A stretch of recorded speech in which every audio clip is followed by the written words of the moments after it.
In Chapter 3 of Black Myth Wukong, you may have come across an NPC simply called the Treasure Hunter. This Treasure Hunter has a small questline associated with it that you'll probably easily miss, so in this video I'm going to quickly go over every single step so you can complete his questline. Let's get into it.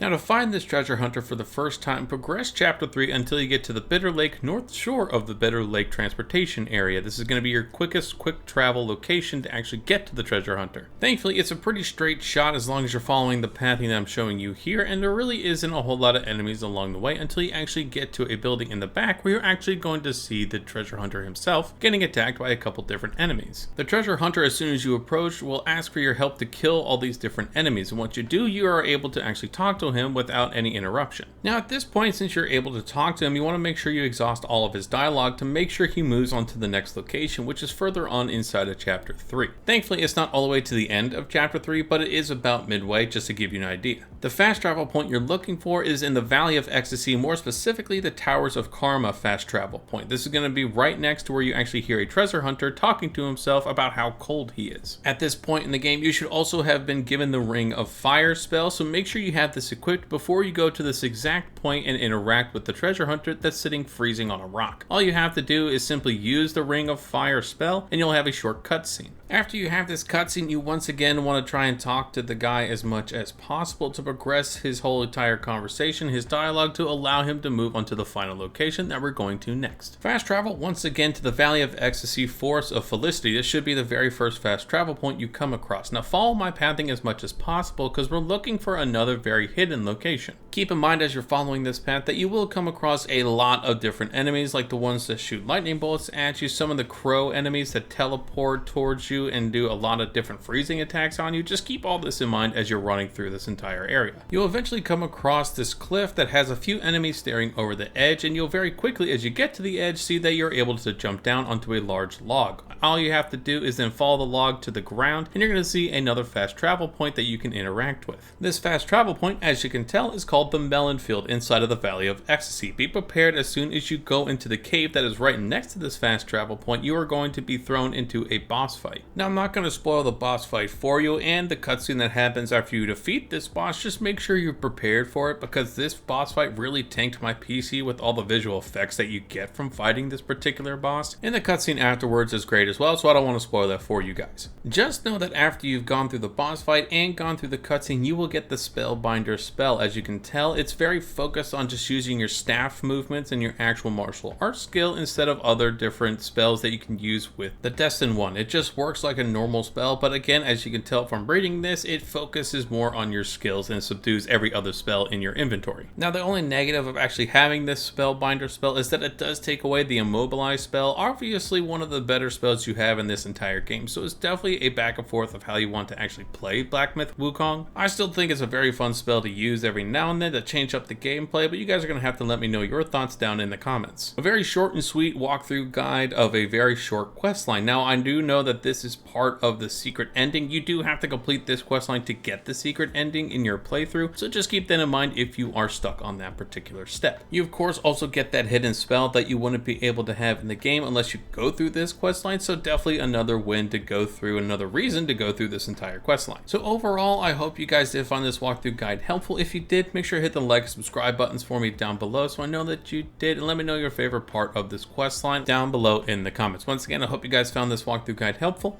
I'll catch you in the next video.